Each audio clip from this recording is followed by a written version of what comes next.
You want to tell us what's gone right for you lately? All of a sudden, you've got back to 100 miles an hour, 101, and you're feeling good.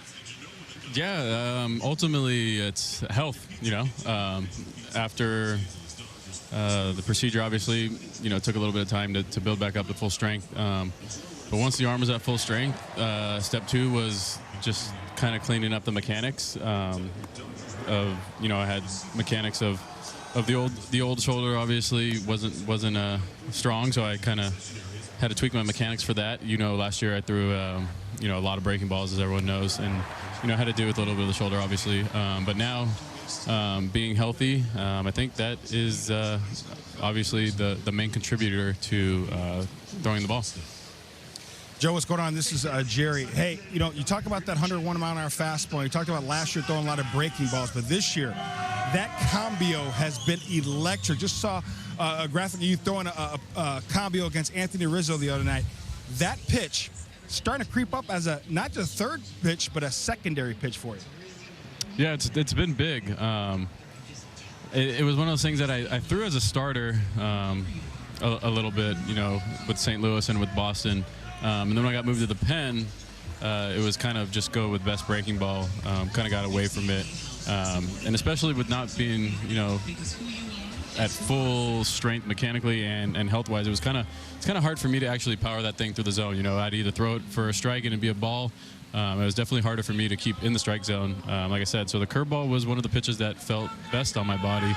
And it was one of the pitches that I could throw for a strike. So like I was talking about last year. But this year, I'm able to stay within my mechanics and be able to power, change up into the zone. And especially, having another weapon, lefty or righty, to be able to do both of those. It also goes in the scouting report, how big analytics are. So as long as that's in the scouting report, I have command of it. You can't really just kind of sit on one or two pitches. That's awesome. Hey, Joe, this is Nomar. I got a couple questions regarding your look. One, what makes you decide when you're going to go clean-shaven or with the mustache? And two, can you really tell us how sick the glasses are? Because I know you let the umpires know that. Yeah, so I always go through phases, and people always think it has to do with performance, but I might shave it off tonight. I'm not a superstitious guy. I think, people do it, and touche for them, but, it's not for me. Going back to that, even when I was in Boston, the World Series, I had long hair the whole year. We got to the first round of playoffs, and I cut the long hair off, and people were like, "Oh my God, what are you doing?" So I've never been superstitious. So like, it really doesn't matter. It's not like if I give up a run, I have to shave, that day. Some guys do. It just goes through phases. I'm a little ADHD, so I get a little bored. I rocked a mustache in Boston for a little bit. I've rocked it with maybe St. Louis. I go through phases: beard, clean shaven, all the above. Nice. Right now, the mustache, the wife definitely doesn't love it. My son Knox kind of digs it, and he definitely digs the mullet, and we like to call it a dust up out there in Rancho. So she's not all for the looks. She loves my personality, but no. Back to the other question. The glasses, yeah. I've always worn glasses, and it was kind of one of those things. I'm sure that in awkward moments, not for myself, but umpires, them checking. It's a rule that just came out of the blue, obviously, and to make a little lighthearted of the situation, I just offered my glasses. And then they looked at them like, we don't even need those. And I was like, well, I was just telling you how sick these things are.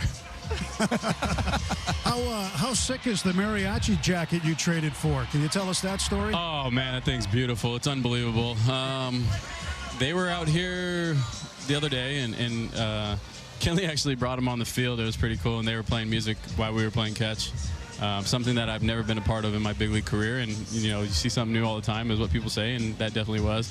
And I liked it. I digged it. They have it's hard to see the detail, but there's some light, like almost like thicker pinstripes that I really digged. And I was like, hey man, what would it take to get that jacket? Like, I'll trade you my jersey for it. And he's like, well, we got to play music tonight, and I need this thing. It's like my uniform. He was like, but after the game? And I was like, yeah, after the game. And then I didn't see him. And then yesterday he came, and he had the jacket. He hung it up. I was like, oh my goodness, he was really telling me the truth. So I ran back in, got my jersey, and traded it with him. And it's a beautiful jacket. It's well made. It's actually kind of tailored how I like it. And we were different sizes, but I kind of like it short, like the European cut a little bit. So it fits perfect, and I can't wait to wear it. Or wear it on the road trip, on the airplane. Hey, Joe, you've been a part of it might make an appearance. Yeah. Great. You've been a part of some great rivalries. First with the Cardinals, Cubs, Red Sox, Yankees. How does this rivalry, Dodgers, Giants, compare? It's one of the good ones. It's definitely, like you said, it's in that top tier, and I'd like to say that there's different tiers of everything, right? And I'd like to say it's right up there with all the ones you just said, and it's fun. It's always fun to play competitive baseball, and when it happens to be against a team that is one of the old-time rivals where they've had plenty of success, we've had plenty of success. I think it just brings a little bit of different vibe for the fans too. They love it too. I mean, getting tickets to one of these games is obviously not to clown on any of the other teams, but it's definitely more important in their eyes, and we vibe off that energy. So we like to play great baseball, obviously, in front of our fans, but when they bring that energy to the ballpark, when it's a team that's another rival or opponent, we take that into consideration, obviously, and get a little more adrenaline. So it's definitely fun to be a part of these competitive games.